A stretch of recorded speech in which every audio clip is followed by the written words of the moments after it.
அன்னைக்கு தான் கடைசா பார்க்க போறாங்கன்னு வித்யாவோட அம்மாக்கு தெரியல. ஸ்கூலுக்கு போன வித்யாவை இன்னும் காணலன்னு வித்யாவோட அம்மா யோசிக்கிறாங்க. இந்த சமயத்துல வித்யாவோட அண்ணன் வாரான். வித்யாவோட அம்மா வித்யாவோட அண்ணன் கிட்ட சொல்றாங்க, 3 மணி ஆகியும் தங்கச்சி இன்னும் வீட்டுக்கு வரல.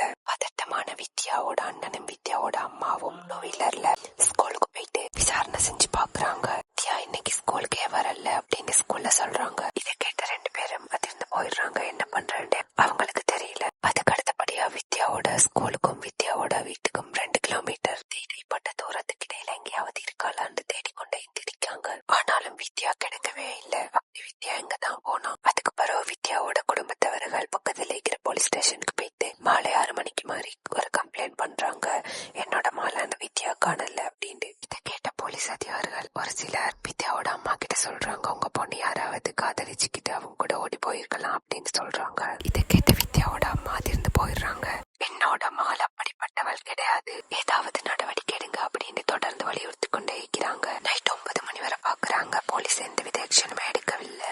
போலீஸை நம்பி எந்த பிரயோஜனமே இல்ல அப்படின்னு வித்யாவோட அண்ணன் நினைக்கிறான். அவன் தன் நண்பர்களோடையும் பொங்குடி தீவுல உள்ள மக்களோடையும் சேர்ந்து தங்கச்சியை தேடி